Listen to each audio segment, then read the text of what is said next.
Hola, muchas gracias por estar aquí hoy con nosotros. Le vamos a hacer unas preguntas sobre microbiología y cianobacterias. Usted es bióloga en el área de microbiología en la Universidad de A Coruña. ¿Cómo fue que le empezó a gustar este tema y qué parte de su formación fue más importante para usted en lo relacionado con microorganismos en el fondo marino? Interesarme por la microbiología fue el tema de la tesis. Busqué para poder hacer una tesis de microbiología y yo empecé trabajando y sigo trabajando ahora en microorganismos marinos. Vale. Respecto a su tiempo en la investigación y estudio de las microalgas, ¿cuál fue su primer descubrimiento más relevante y qué se supuso para el conocimiento de este tema? De personas que ya empezaban a trabajar en microalgas. Las microalgas, frente a las bacterias eucariotas, realizan fotosíntesis, igual que la que realizan las plantas, y concretamente cuando yo empecé a trabajar, lo que se planteó es la importancia que tiene la científica en Galicia, que las microalgas son su alimento, el alimento de los moluscos filtradores son las microalgas. Entonces empezamos a trabajar sobre, al cultivar las microalgas, pues cómo conseguir que crezcan más y sobre todo ver cómo las condiciones de cultivo, sobre todo la composición del medio de cultivo, actuaban sobre la composición bioquímica de las microalgas. En cuanto a las microalgas y a las cianobacterias en el fondo marino, ¿en qué están usted y en su grupo de investigación trabajando ahora? El efecto de contaminante.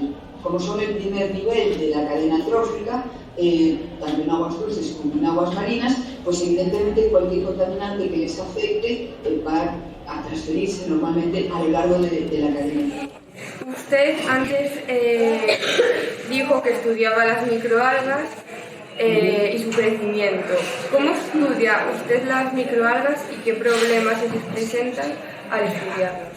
Bueno, nosotros hacemos cultivos de laboratorio. Entonces lo que tienes que tener pues, es un sistema de cultivo, una cámara de cultivo en donde tienes controlada la luz, evidentemente, con ciclos de luz de oscuridad, intensidad, etcétera, etcétera, y la temperatura también, y luego pruebas diferentes formulaciones, digamos, de nutrientes, le das distintas cosas de comer y de distintas condiciones. Como bióloga en el área de microbiología, ¿podría explicarnos sobre las alteraciones en microalgas y cianobacterias provocadas por el estrés en presencia de pesticidas, metales y contaminantes emergentes, sobre todo aquellos que acaban en el fondo del mar?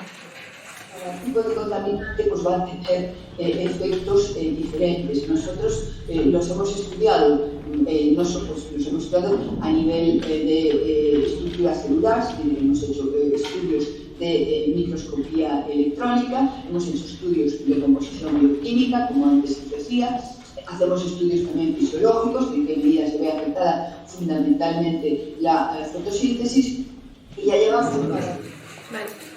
En estos años se habla mucho de la contaminación. ¿En qué afecta la contaminación a las microalgas y particularmente en aquellas que están en los fondos marinos? Cuando los contaminantes ya llegan a un nivel en que les afecta a la fotosíntesis, les afecta al crecimiento, entonces les dejan de dividirse. A veces no mueren inmediatamente, incluso podríamos decir que engordan porque llegan a aumentar su tamaño sin llegar a dividirse, pero dejan de realizar. Va a estudiar sobre la microbiología en el ámbito submarino. ¿Qué es lo que más le ha sorprendido y por qué? Sorprende pues, la enorme variedad que hay, porque realmente hay una gran variedad de especies. Sorprende que haya respuestas diferentes, pero casi sorprende más el que haya algún núcleo, digamos, de respuestas que son comunes a distintos contaminantes. Usted antes nos dijo que no era necesario que las microalgas en el fondo estuviesen contaminadas, sino que una que estuviese en altura media sería lo mismo. ¿Cree usted que es lo mismo una microalga en el fondo que una en una superficie normal? Son más importantes en la columna de agua, a no ser que estemos hablando de aguas de zonas costeras. En zonas costeras, donde evidentemente hay poca profundidad, sí que vamos a tenerlas hasta el fondo. Sí, justamente las zonas costeras son las que están más contaminadas, porque son las que están recibiendo los aportes que provienen terrestres y son las que están normalmente más contaminadas. En su ficha de catedrática de la Universidad de A Coruña hemos leído que hay un problema con los contaminantes emergentes.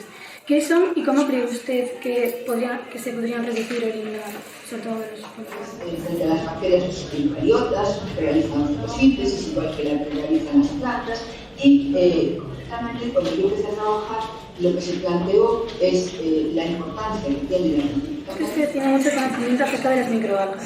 ¿Hasta qué punto las considera usted beneficiosas y cuánto pueden convertirse en un peligro para el ecosistema? Las especies más resistentes a los metales es que generan unas proteínas que se llaman fitoquinatinas o metalopionerinas que complejan el metal. Usted tiene mucho conocimiento acerca de la microbiología. ¿Hasta qué punto las considera usted beneficiosas y cuánto es este control y qué importancia tiene en la conservación de los ecosistemas? Usted tiene mucho conocimiento acerca de como te decía, los fármacos que utilizamos nosotros, que utilizan animales y que acaban una parte, aunque simplemente sea por aguas residuales, van a acabar contaminando. ¿Por qué cree usted que los contaminantes emergentes están aumentando y qué efectos cree que tendrán en la flora marina? Hablando de la contaminación, ¿qué nos recomendaría hacer en nuestra vida diaria para que se puedan conservar en un buen estado las microalgas y las cianobacterias submarinas? Bueno, lo que tenemos que hacer es conservar el ecosistema, no solo para las microalgas o las cianobacterias, sino para todos los organismos que se encuentran en ese ecosistema. Pues, evidentemente, procurar no añadir contaminantes, pero a veces podemos tener bastante claro lo que es un contaminante, que es un metal pesado o un pesticida, pero hay otros aspectos que no tenemos tan en cuenta. Conocemos mucho del espacio exterior y de los planetas, pero poco sobre las profundidades del mar. Desde su ámbito de conocimiento, ¿cómo crees que podemos conocerlas mejor en un futuro y cuánto tiempo nos llevará a explorarlas completamente? Cada vez se va conociendo más. Es verdad que a lo mejor se dedica más, se ha dedicado en el pasado más al estudio a nivel espacial que a lo que tenemos en el caso de un problema, digamos, de logística, de cómo se llega.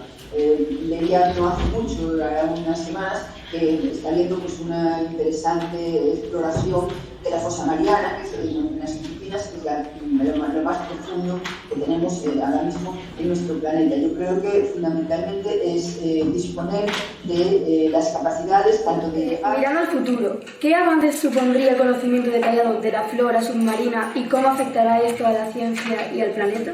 El mar en concreto son casi las 3/4 partes de nuestro planeta, por lo tanto es fundamental. Además, ahora mismo los problemas, las cosas que producen el CO2, una vez que se disuelve en el mar, entra a formar parte del sistema carbonato y bicarbonato, por lo tanto hay un efecto muy grande del incremento de CO2 atmosférico sobre el funcionamiento oceánico. Entonces es fundamental tener un mayor conocimiento. Al buscar personas para hacerle esta entrevista nos ha costado mucho y hemos tardado bastantes semanas en encontrar a alguien que nos pudiera contestar. ¿Por qué cree que sucede esto y por qué cree que ahora no hay tanta gente que se interesa en esta rama? Bueno, la microbiología, a mí en particular, tampoco te creas que somos muchos los que nos dedicamos a ella, ¿no? Y luego ya depende a lo mejor de las personas con las que contactasteis que no tenían disponibilidad